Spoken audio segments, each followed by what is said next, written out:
physical domination in the first half. They beat us up in the trenches. They beat us up on the perimeter. A very difficult time tackling them. Mentally, defensively, too many miscues. We unfortunately gave up some drives early, and our kids got scrambling there in the middle of the first quarter, the second quarter. That was not the ball at all. We kept getting our defense back out there, and they didn't really handle the situation very good. And then a little better in the second half. I don't know that they played as hard. They tried to run the ball some, but we played a little bit better, moved the ball a little bit better in the second half, which was the only positive of the day. But physically got whooped. I mean, they controlled the line of scrimmage. They could run the ball on us. We had a hard time tackling them. We could not run the ball on them until later in the game. And then we had a very hard time with their perimeter guys. Even when, sometimes we didn't cover them, but even when we were in coverage, they'd catch the ball and run for another 15, 20 yards after they caught it. So obviously we have to keep, as we know, it's not like I knew going in. Last 2 weeks I thought we were up against it athletically. Last week we really played good and played physical. This week we didn't play as physical, and it showed up early. Were you at all surprised that you couldn't move the ball after being able to move it much of last week? I don't know about surprised. Disappointed probably that we couldn't move it a little better. Obviously we played better last week. Particularly in the first half, we didn't move it great in the second half last week. So most of our yards was in one half. So our offensive struggles. We're very young at the whole offense, and our inconsistency hurt us again today. So we're not good enough to go 3 and out a bunch and put our defense out there. And so, but we're much younger over there than we are on defense. So we got a lot of new kids, and yeah, we did some nice things last week, but we haven't played great on offense all year. Would it be safe to say that Dowdy could show a few things on tape that would be good for clinics? Yeah, no, he's, besides Vanderbilt, I've watched every game in the last 2 years, 16 games with a kid, and he's looked like this in 15 of them. He threw 52 touchdowns last year. It's insane. That's an incredible amount of touchdowns. And so he's a very, very talented kid, and obviously, as you saw in person, his guys he throws the ball to, he throws a lot of great throws, but sometimes he throws short throws and they turn them into long games, which he's a benefactor of. So obviously he's really good at understanding defenses. We got to him a little bit in the first half pressure-wise, and in the second half, every time we try to pressure, we just spit the ball out real quick. And next thing you know, they got a good athlete out in space, and we don't have enough guys back there. So he's a tremendous player. It seemed there are a lot of Western Kentucky receivers, especially on their post routes. There was no Miami coverage in the area. How did that keep happening? Yeah, they didn't really hit us on any posts at all the whole game. They did hit us on a couple over routes.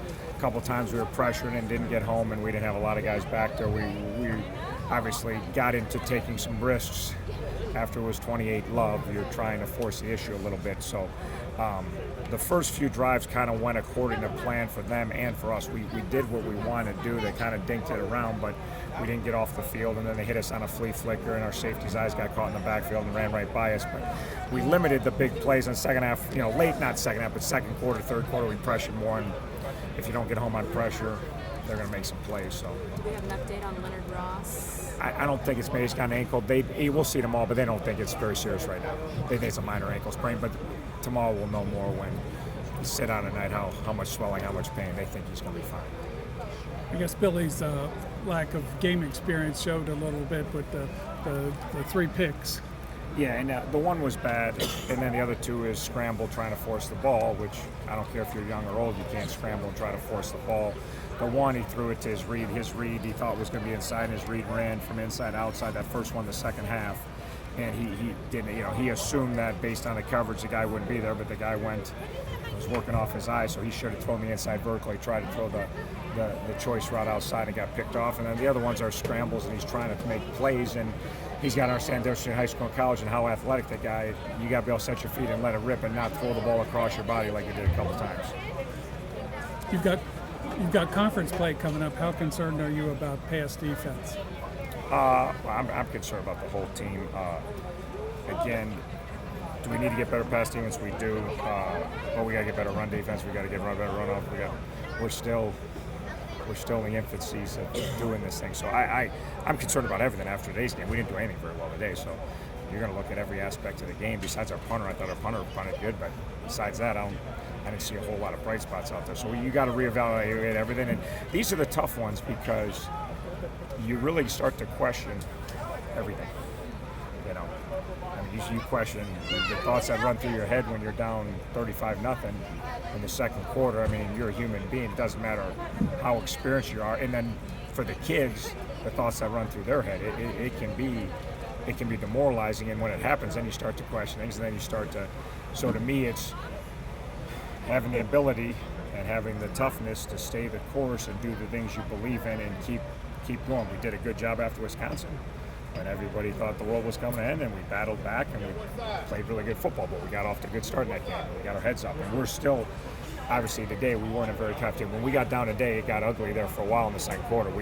There was not a lot of fight from the Redhawks. And I don't think it was from lack of effort, but our kids got demoralized because they've been up against it the last few years, and they haven't had a lot of success. And they had a big game last week, and they didn't expect this to happen this week. And so we still have some guys that took a step back in the second quarter. I think they regrouped and came back and played some solid ball in the second half. But the look in our eyes again was a look I saw a bunch of times last year, which I was hoping never to see again. But we're not past that yet. So we just have to really, you know, even as a head coach, you say, well, are we doing this right? Are you doing this right? Are you doing this right? You know, nice thing for me is I at least have been a head coach long enough and I've had enough success that even I can start to fight those thoughts out of my head right now, because it's just the situation when you get taken out behind the woodshed to start to question doubt. That's most of what we talk about the game. But we're not gonna panic. We're not gonna hit the eject button. We're gonna stay the course. We're gonna do things the right way all the time. We didn't have a bad week of practice. I thought we actually had a good week of practice. So then you have a good week of practice, you don't have the results, and what does that tell the kids? So you got to understand, like, hey, you got to keep plowing through in life, and the people that do typically have success. So I'm not worried, concerned maybe, but not worried. I think we have the right group of kids to keep plowing ahead, and we got to get ready to find a way to beat Kent State. They're saying the same thing. They got to find a way to beat Miami, get to 1-0. We're going to try to beat Kent State, get to 1-0, and obviously we got to play better than we played on the road. We played fine on the road a year ago, but we got to get ready to play a road game. All right, Coach, appreciate it. Thank you. All right, Thanks, Coach. thank you.